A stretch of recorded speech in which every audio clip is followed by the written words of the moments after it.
County, my best friend, she was Jewish, and she had a bat mitzvah. I remember going to temple with her and not knowing what to do because they did a lot of the stuff in Hebrew.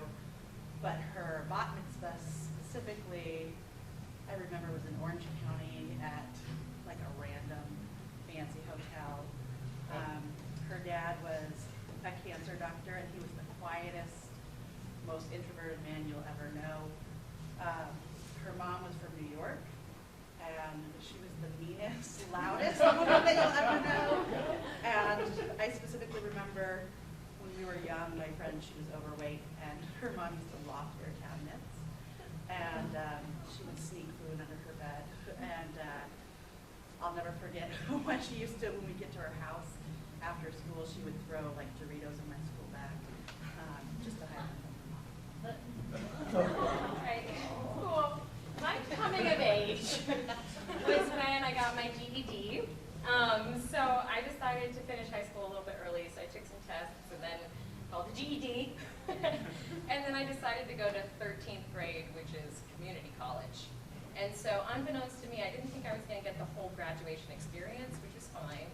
But then I got this letter in the mail saying, you can go to graduation at Mountain View College. And so I was like, oh, Mom, this is so cool. I didn't think I'd get to have this opportunity. And she was like, yeah, that's so great. Your father and I are going to be in Romania that day. So I got to go to my own graduation by myself, and it was absolutely perfect. I loved it. It was with all of these people who I had never met. I was in between this aging senior citizen and this dude with blue hair, and yeah, so I remember I went over to my good friend's house beforehand, and I was getting ready, and his mom like gave me all this stuff, and it was really sweet. And then a car like backed into the back of my car. But the point is I got there, and then our graduation speech was this total bilingual experience because it was in South Dallas, and I will never forget the words of my graduation commencement, which was, "You are like the coyote from the cartoon. You had the ganas to never give up and to keep going and to persevere." And I was like, this is so great. But meanwhile, in the back of the room, there were people like having their own party, listening to like K104 radio station, and babies crying. But for me, it was the most perfect graduation event. So, oh, my parents threw me a big old party when they got back from Romania. So it all worked out. So I was Catholic growing up, but we lived very close to a temple. And so there were a lot of Jewish people on our street, and we were friends with this one family up the street, the Zaslaws, and they were famous in my family for being the host to my little brother. When my mom was taking a shower, he would escape out the house in his underwear and go knock on their door and ask for blueberries. So anyway, the morning of my youngest brother's baptism, I decided I was all ready in my dress and everything, and I, needed to get out of the house. It was a little crazy for me. So I walked up the street to the Zaslaws' house and knocked on their door, and they let me in, and I was sitting at the kitchen table talking to them, eating blueberries or whatever. And, we were just sitting there for quite a while. They had these really cool teenage daughters, Carrie and Amy. They were playing with my hair and everything. So I had been there a while, and it seemed about time to go home for the baptism. I was in second grade, seven years old, second grade. I go home, and my parents are pulling in the driveway from the baptism. They couldn't be late, so they just left. They took off on me, went and did it without me, and then came home, and we had the big thing, and I was like, to this day, I'm like, they didn't miss me at all. Like, not at all. Okay.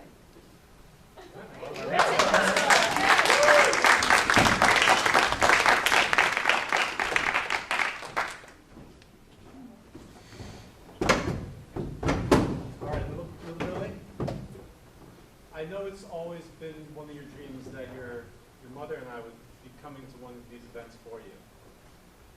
Okay. But for your graduation, we're just not going to be able to make it today. Or that day. I'm so sorry. It's we had a commitment. The new Star Wars movie is coming out that day. And we just had to weigh our options and say, you know what? I think he'll be just fine by himself. I think he'll make it. Maybe we'll make the next one. Right. I think that's so prudent. I mean, it's my second time, what, third time in kindergarten? So I should probably go see Star Wars too. I mean, your language skills are excellent. You might as well just write this shit out yourself, man. Like, I don't think you can be wrong there to support you anymore. This is just, you know, your path, and if you want to follow it, then we don't need to be there. Is what I'm trying to say. You know, Dad, I completely agree. I think this is amazing. I never use the instructions when I build Legos, and I rarely start fires with my Easy Bake. So totally got this.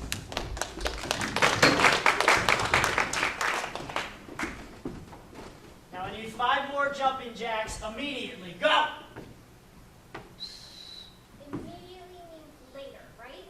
Look, if you want to be just some other graduation speaker, so be it. If you want to learn how to be impactful and keep a kid out of jail, so listen to me. Okay. I couldn't afford a whistle because I just coached people who did graduation speeches. So back to lesson 1. Lesson 1 was... Bullshit metaphor. You're like a bear. I don't know. All right, it's your first day on the job. I'm going to need 30 push-ups. Right, count on your fingers. Do you have more fingers for me? I'm not sure. You're going to have to use your toes. And I don't know how to count fingers. okay, well, I mean, you're going to be the worst barista if you can't do 30 push-ups. I mean, we're going to need a secret.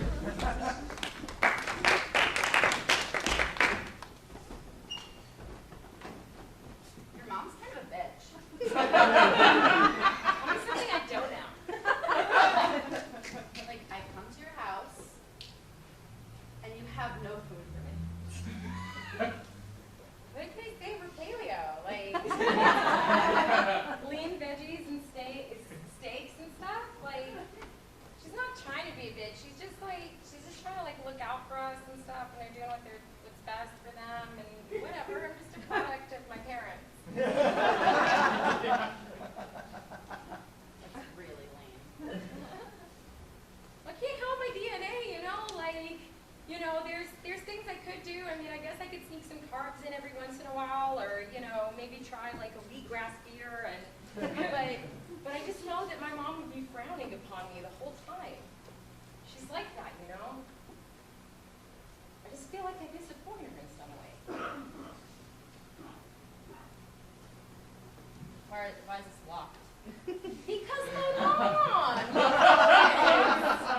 You know she rules with an iron fist. And it sounds like I heard someone breathe on the locked cabinet. Is everything okay here, girls? Yeah. I'm hungry. You're hungry? I'm Mrs. Johnson. Nice to meet you. Sorry, Mom. Sorry, Mom. She doesn't know about our way. She doesn't know about paleo and, I don't get it. Your ancestors survived off it, honey.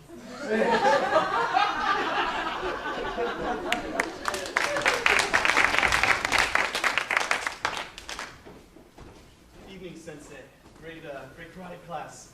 I love how you always give life advice through references to cartoons. It really helps out.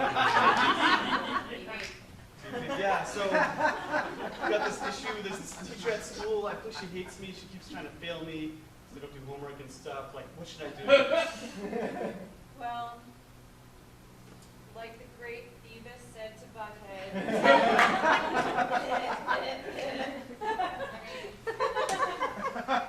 Okay, it's pretty deep. My mom doesn't let me watch that one. Do you have something more appropriate to like a preteen?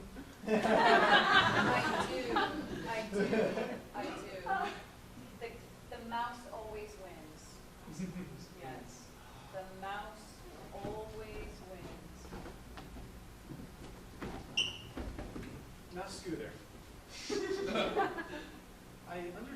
think you're failing because you're not handing in homework. I'm looking at your homework. I need you to know that it's not because you don't always hand in your homework. It's just that you're kind of dumb. It doesn't help you pass classes when you do that. You just keep quoting Mickey Mouse in here. M-I-C-K-E-Y, am I right? Not really. When it comes to math, it's just like The mouse always wins. My karate teacher, she like grew up in Japan or like Los Angeles or something. I don't think you have the experience to counteract her. well, I mean, we're trying to do algebra here. So when we say 4 times 6, and your answer is some form of cowabunga, dude, I don't see how it applies. You just don't get the metaphor. Hey, son. Probably why you're very worried. You've been getting some reports home from school that, well, you're just not applying yourself. You would let me buy more Acme machinery. Calculators, come on, okay.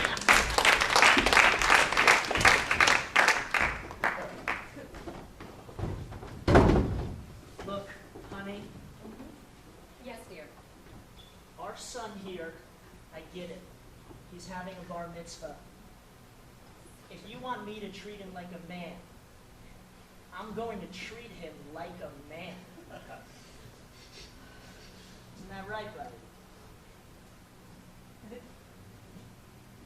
Don't worry about it. It's okay. I'm just so nervous about him. I mean, look at his little schmutz. Is he really ready to handle everything that a man can handle, like killing a gorilla with a rock?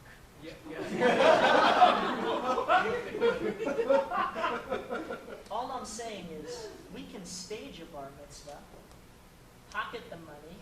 He doesn't have to kill any gorillas.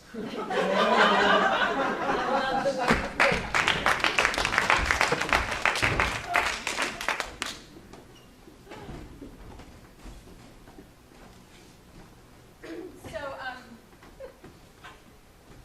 when I have friends come over the place, I like to eat our snacks with them in the bed. You good with that?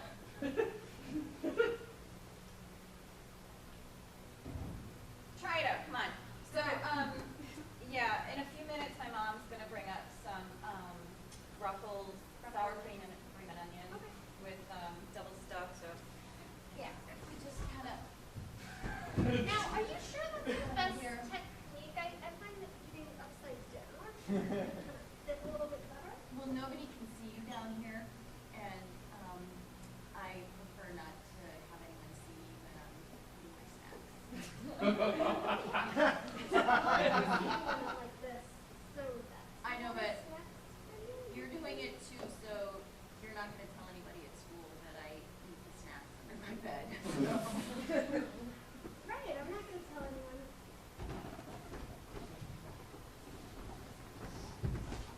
I mean, on a scale of like 10 to 11, this isn't like a terrible date, you know? Like,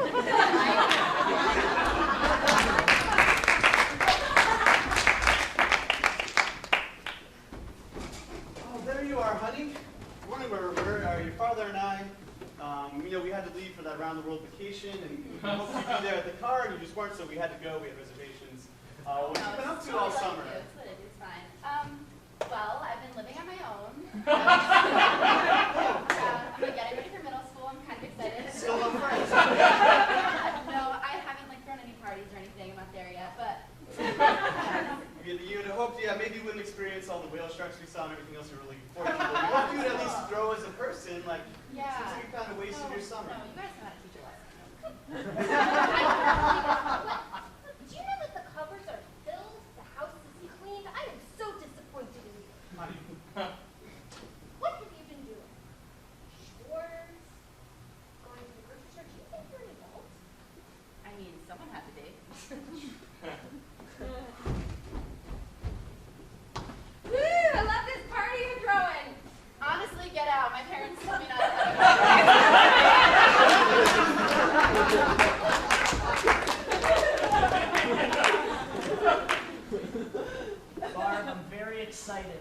you to finally make it to pearly gates. You've earned this.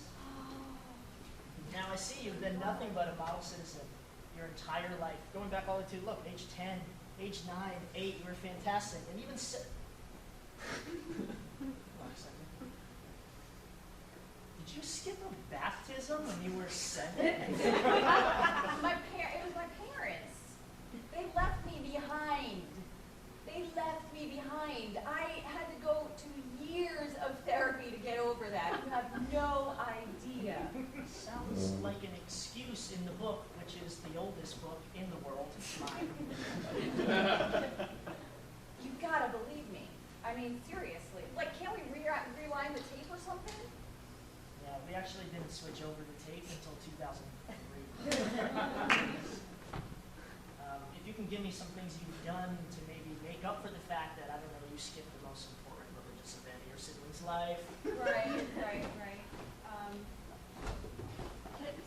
So far, I know most churches call these people ushers, but Right. Yeah. here, we call them bouncers, Baptist bouncers. So, gonna stand at So the you door. want me to, like, Yeah, you're gonna have Yeah. a buddy. Okay. But as people walk up, you gotta check them out and check their bags. right, and see what if they're they bringing belong in. here. Yeah. Right, So see this guy right here? right. You a Presbyterian? No, sorry, I gotta go.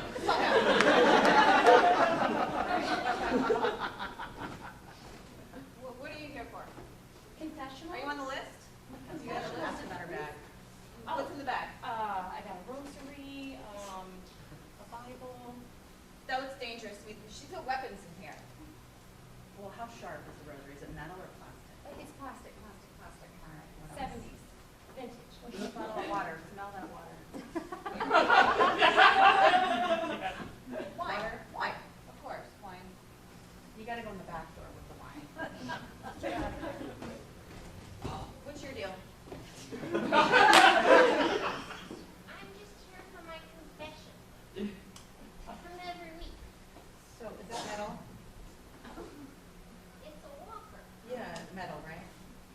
Yeah, you can't have that in here, lady. You gotta go through that door. You go through the X-ray. Do Did need you help? hear the lady? She said, get out!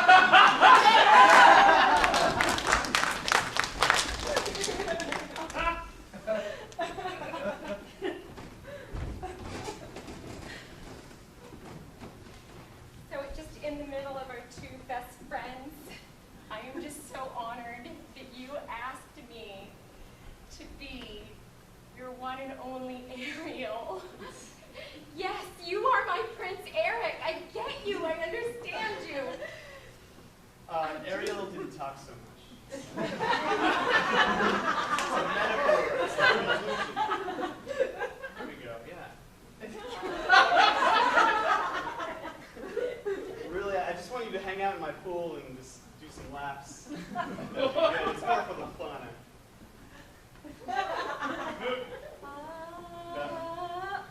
They're doing it again. I'm out of here. Yeah, They're like, I guys, really can't handle this. the whole Eric and Ariel thing, it's getting... Cut it. I finally got one. I know. I mean, your filter on your Tinder is Ariel's only, and